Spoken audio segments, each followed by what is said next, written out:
दोस्तों, अभी हालिया दिनों में हज के दौरान कई लोगों की मौत हो गई है, जिसके बहुत सारे रीजंस बताए जा रहे हैं। लेकिन आज की इस वीडियो में हम आपको बताएंगे कि हाजियों की इन अमवात पर गैर मुल्की हुकूमतों ने क्या एक्शन लिया है और इस हादसा पर सऊदी ऑफिशियल का क्या कहना है। आपको बता दें कि सऊदी मीडिया में इस खबर की बहुत कम कवरेज मिली है, जो कि अपने आप में एक इंपॉर्टेंट इश्यू है कि आखिर ऐसा क्यों। लेकिन वीडियो में आगे बढ़ने से पहले आपसे रिक्वेस्ट है कि आप हमारे चैनल को सब्सक्राइब कर लें, ताकि वीडियो बनाने में हमें हौसला मिल सके। दोस्तों, सबसे आखिरी अपडेट में सऊदी अरब का कहना है कि इस साल हज में कम से कम 1301 हाजियों की मौत हुई है, जिनमें ज्यादातर हाजी ऐसे थे जो कि गैर रजिस्टर्ड थे। इस वजह से उनको गर्मी और धूप में ज्यादा पैदल चलना पड़ा और उस वक्त दर्जा हरारत 50 सेंटीग्रेड से भी ज्यादा था।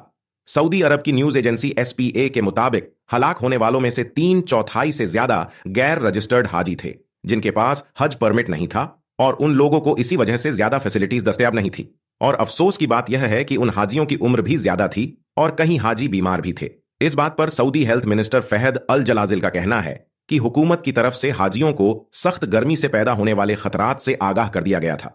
उनका कहना है कि हज के दौरान तकरीबन 5 लाख हाजियों को इलाज फराहम किया गया और उनमें से 1,40,000 हाजी ऐसे थे जिनके पास हज परमिट ही नहीं था। सऊदी हेल्थ मिनिस्टर का यह भी कहना है कि कई हाजी अभी भी अस्पतालों में अपना इलाज करा रहे हैं। इसके बाद हज के दौरान जिन हाजियों की अमवात हुई है, उन मुल्कों के सिफारतकारों ने AFP नामी न्यूज एजेंसी को बताया कि हलाक होने वालों में 658 मिस्री शहरी भी शामिल हैं। इंडोनेशिया का कहना है कि उसके 200 हाजियों की मौत हुई है, जबकि इंडिया के 98 हाजियों की मौत हुई है। इसके अलावा Pakistan, Malaysia, Iran, Senegal, Tunis, Sudan, Iraq और कुर्दिस्तान ने भी अपने मुल्क के हाजियों की हलाकत की खबर दी है। दोस्तों, इन तमाम हादसों पर सऊदी अरब ने कोई सख्त एक्शन नहीं लिया है, लेकिन कुछ मुल्कों ने बड़ा एक्शन लिया है। जैसे मिस्र के प्राइम मिनिस्टर मुस्तफा मदबोली ने 16 टूर एंड ट्रैवल कंपनियों के लाइसेंस को कैंसिल कर दिया है और उनके मैनेजर को कानूनी तौर पर अदालती हिरासत में दे दिया है। इसी तरह उर्दून ने भी बड़ा एक्शन लिया है और बहुत से ट्रैवल एजेंटों को हिरासत में ले लिया है, जबकि ट्यूनिस के सदर कैस सईद ने रिलीजन मिनिस्टर को सस्पेंड कर दिया है। सऊदी अरब का कहना है कि इस साल 18 लाख अफराद ने हज अदा किया है। बढ़ती हुई भीड़ की वजह से सऊदी अरब ने गलत लोगों को रोकने के लिए बड़ा स्टेप उठाया था, लेकिन फिर भी बहुत सारे लोगों ने गैर कानूनी तरीकों से हज में शिरकत की। यही नहीं, बल्कि सऊदी अरब के मौसम विभाग के मुताबिक मक्का में दर्जा हरारत 51.8 डिग्री सेंटीग्रेड तक पहुंच गया था। इसीलिए दोस्तों, हाजियों की मौत में जिन चीजों की वजह से ज्यादा मौत हुई है, उनमें शदीद गर्मी भी है। सऊदी हेल्थ मिनिस्ट्री ने गर्मी से बचने के लिए ज्यादा से ज्यादा पानी का इस्तेमाल करने की हिदायत की थी, लेकिन इसके बावजूद बहुत सारे हाजी हार्ट स्ट्रेस और हार्ट स्ट्रोक का शिकार हो गए। एक्सपर्ट के मुताबिक गर्मी की वजह से हाजियों की अमवात सन 1400 ईस्वी से ही हो रही है। वैज्ञानिकों ने खबरदार किया था कि ग्लोबल वार्मिंग की वजह से हालात खराब हो रहे हैं। क्लाइमेट एनालिटिक्स के एक्सपर्ट ने बताया था कि इस साल हज इतने गर्म मौसम में हो रहा है जितना कि 1000 वर्षों में नहीं हुआ था। इस वजह से हार्ट स्ट्रोक का खतरा 5 गुना बढ़ गया था। दूसरी बात यह कि सफाई को लेकर लोगों ने बहुत शिकायत की है और बताया कि काफी भीड़ भाड़ थी। लेकिन एक सरकारी बयान में सऊदी अरब का कहना है कि इन हाजियों की देखरेख के लिए 100 नवासी अस्पतालों का इंतजाम किया गया था, जिसमें से 6500 बिस्तर और 40,000 मेडिकल स्टाफ और रजाकार भी मौजूद थे। इन तमाम चीजों के अलावा ट्रांसपोर्ट आवागमन के बारे में लोगों का कहना था कि अगर कोई इमरजेंसी हो जाए तो 30 मिनट तक कोई मदद नहीं पहुंच सकती है।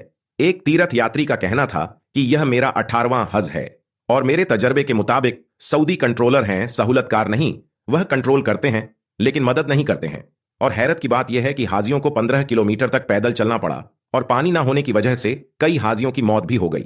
इसके अलावा दूसरी सबसे बड़ी वजह गैर रजिस्टर्ड हाजियों की एंट्री बताई जा रही है। उन अमवात में उम्र रसीदा, कमजोर या बीमार हाजियों की तादाद शामिल है। उन लोगों पर सख्त गर्मी और मौसम और पैदल चलना काफी भारी पड़ा है। इस वजह से इन जैसे उम्र वालों की अमवात हुई है। इसके अलावा दोस्तों, आपको यह बताना जरूरी है कि जब मक्का या मदीना में किसी हाजी की मौत हो जाती है तो सऊदी हुकूमत उन हाजियों के साथ क्या करती है। दोस्तों, जब किसी हाजी का इंतकाल होता है तो सबसे पहले उस मुल्क के हज मिशन को खबर दी जाती है।